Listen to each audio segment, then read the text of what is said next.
Y si te digo que un hombre con solo séptimo grado de escuela se convirtió en el narco más temido del Caribe, que controló todo el este de Puerto Rico a sangre y fuego, importó miles de kilos, libró guerras que llenaron calles de muertos.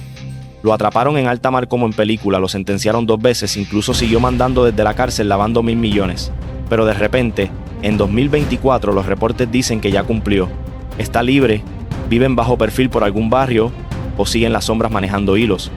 Hoy te cuento la historia completa de Carlos Rubén Morales Dávila, alias Cano Navarro o Cano Gurabo, el high value target que la DEA llamó uno de los más peligrosos. Prepárate, porque esta vida tiene giros brutales y el final te va a dejar con la boca abierta y preguntándote ¿dónde carajo está ahora? No te muevas, que esto apenas empieza.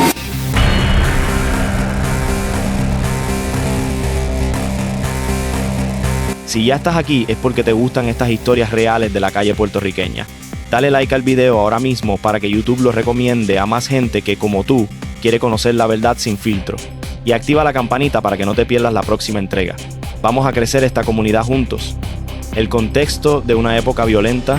Puerto Rico a finales de los 90 y principios de los 2000 vive una transformación brutal en el narcotráfico. Caen capos grandes como José Figueroa Agosto, alias Junior Cápsula, y Ángel Ayala Vázquez, alias Ángelo Millones.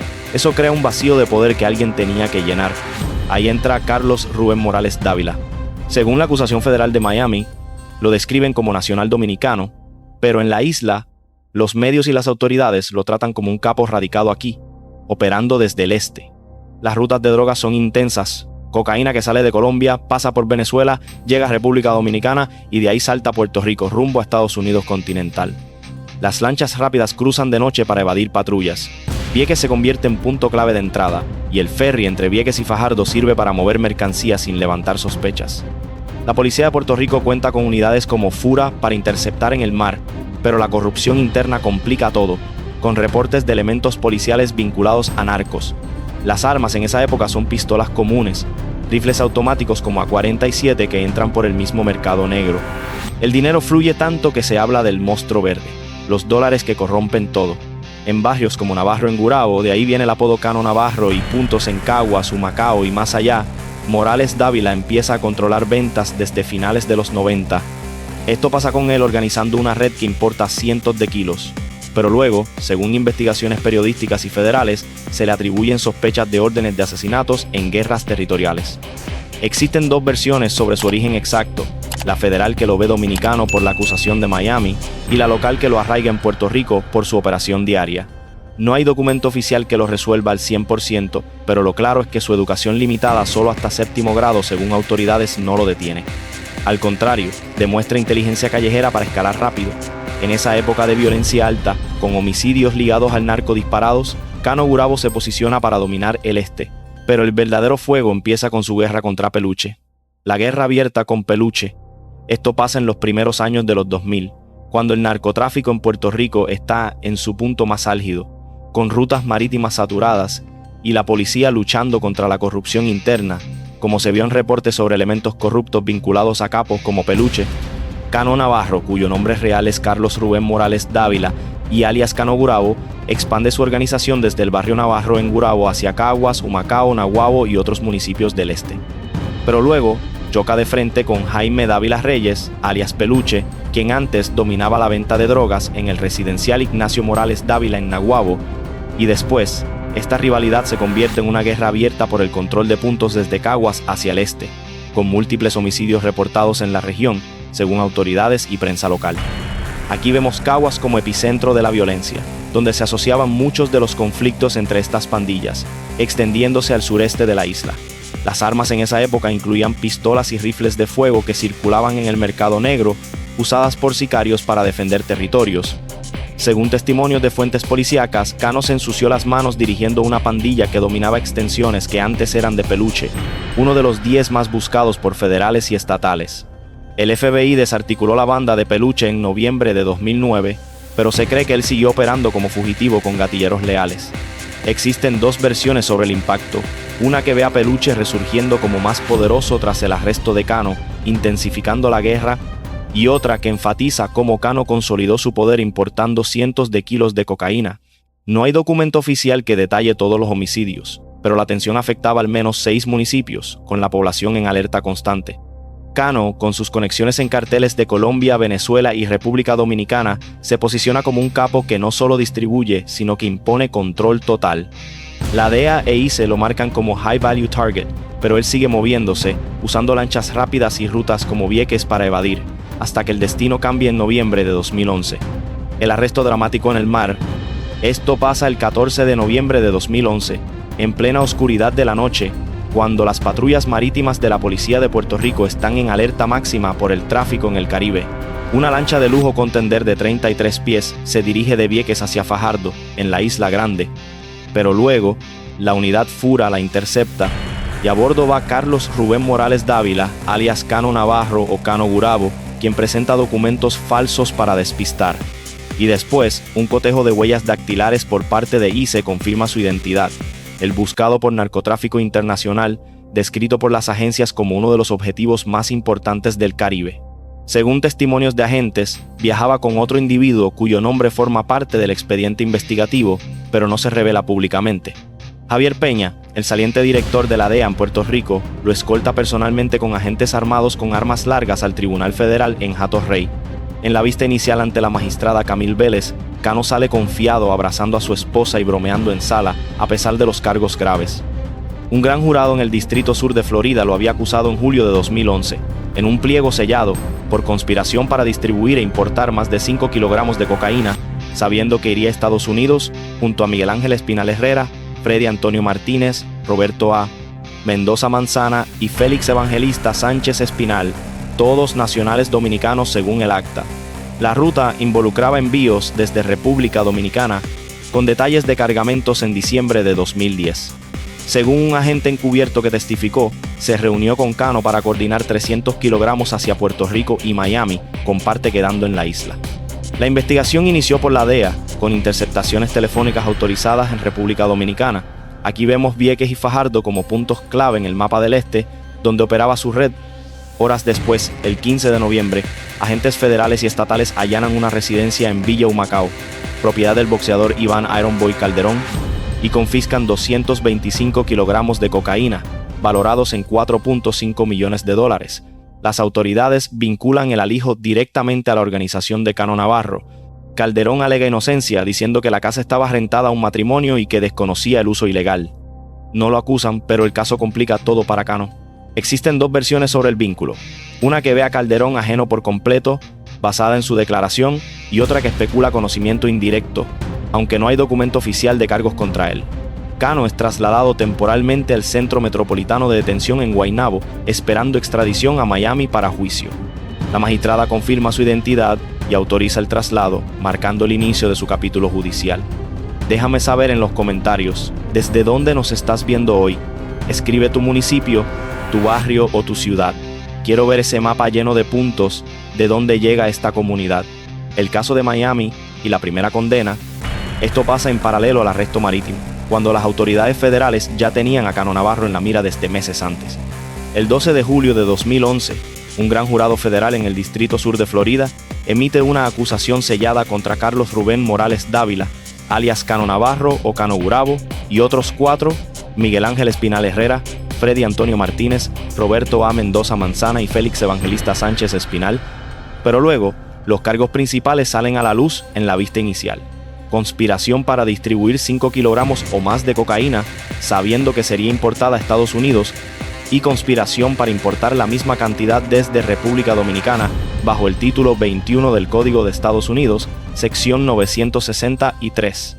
Y después, tras su captura en Puerto Rico, lo reclaman para juicio en Miami, donde un agente encubierto testifica sobre reuniones directas con Cano para coordinar envíos de 300 kilogramos en diciembre de 2010, con parte quedando en la isla y el resto yendo a Florida.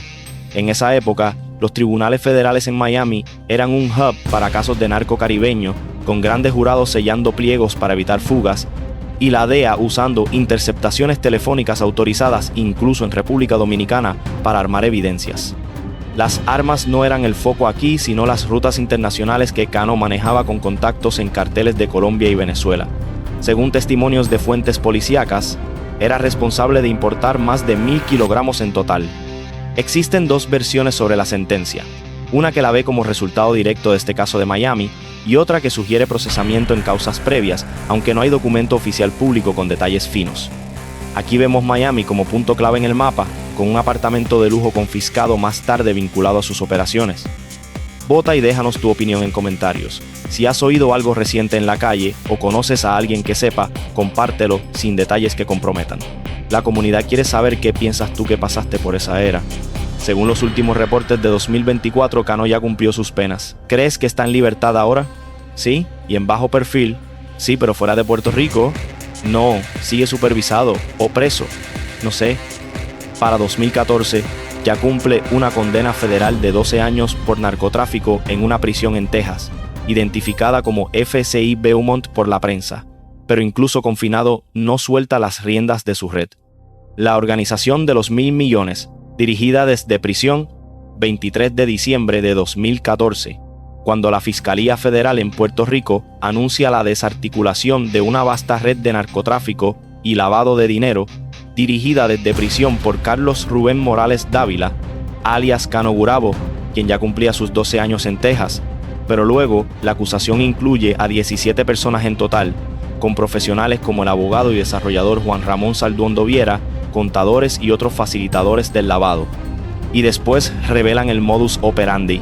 Importaban cocaína y heroína desde Venezuela, Colombia y República Dominicana, la distribuían principalmente en el área este de Puerto Rico, usando Vieques como punto principal de entrada y el ferry como medio clave para transportar sin alertas.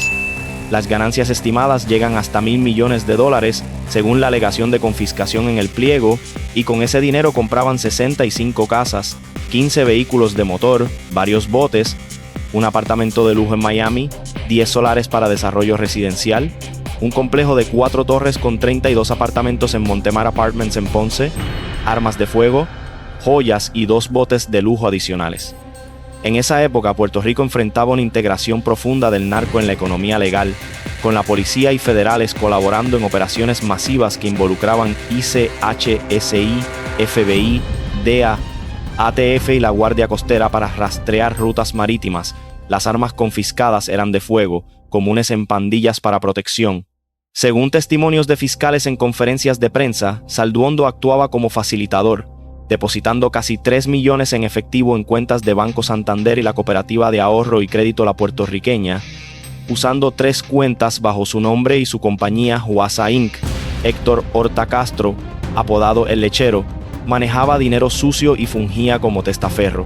Carlos Alvarado Figueroa, alias Charlie, un desarrollador, vendía propiedades como una en Vistamar Marina a corporaciones de fachada, cuando el dueño real era Cano. Luis Santana Mendoza construía y alquilaba edificios, incluso uno al sistema universitario Ana G. Méndez en Naguabo, con fondos ilícitos. Jorge Bobonis Rexac identificaba propiedades de lujo, las remodelaba y las ponía a nombre de corporaciones para esconder la propiedad de Cano. Existen 2 versiones sobre el liderazgo desde prisión, una que lo ve posible por contrabando de comunicaciones, como se alegan reportes de Noticel, y otra que cuestiona cómo sin evidencia directa, aunque no hay documento oficial desclasificado. Aquí vemos Ponce con Montemar Apartments, Carolina con Vistamar Marina, Dorado con Paseo Los Corales, Humacao con terrenos y Miami con el apartamento, como puntos clave en el mapa del lavado. La organización se describe como una gran corporación criminal, con gerentes, gatilleros y suplidores generando $1.000 millones desde 2008, traslados, declaraciones y la sentencia sellada.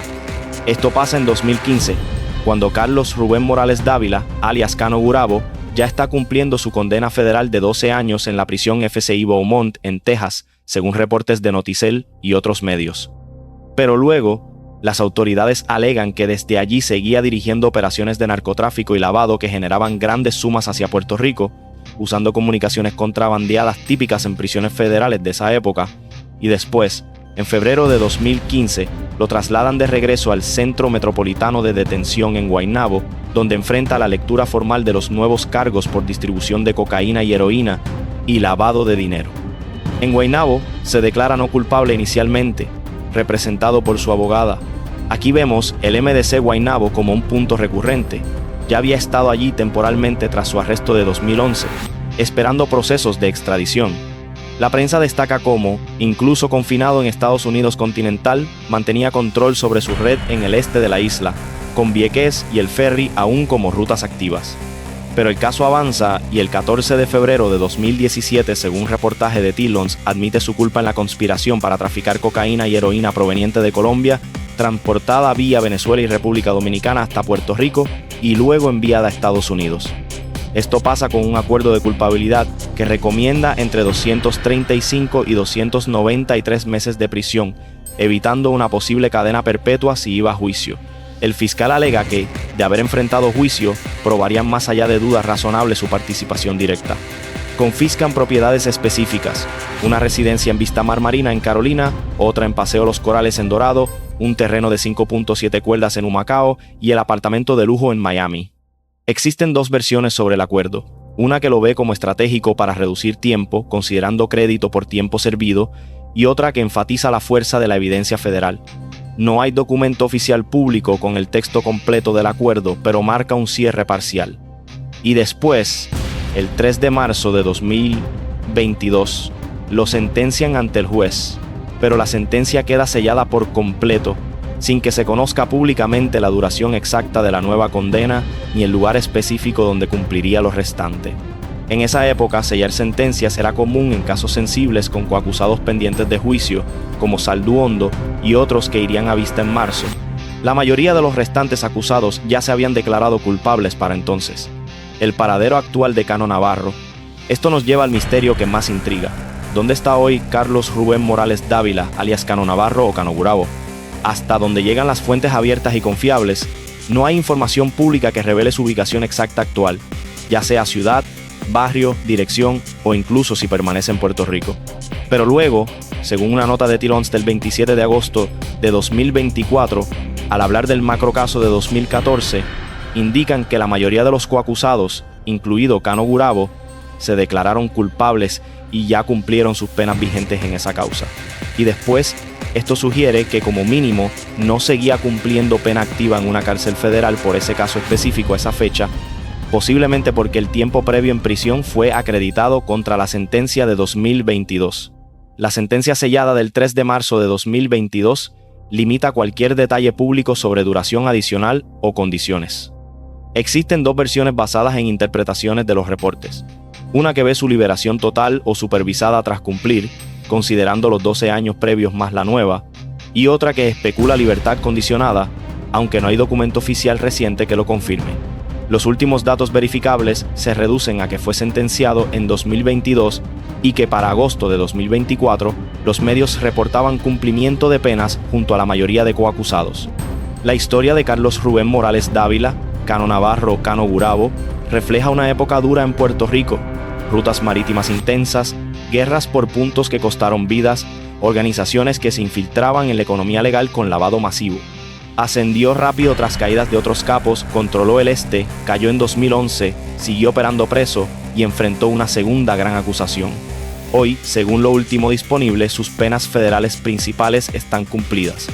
Si eres de la zona este, si creciste en alguno de estos barrios o si en algún momento escuchaste hablar de Cano Navarro, Peluche o de esa época caliente, esta historia no está completa sin tu voz. En los comentarios cuéntenos lo que se hablaba en la calle o alguna anécdota que recuerden. Ustedes son los que vivieron esa época de cerca y pueden ayudar a completar el relato. ¿Qué tema o qué personaje de Puerto Rico les gustaría que contemos en la próxima entrega? Déjenlo escrito abajo, que yo leo todo.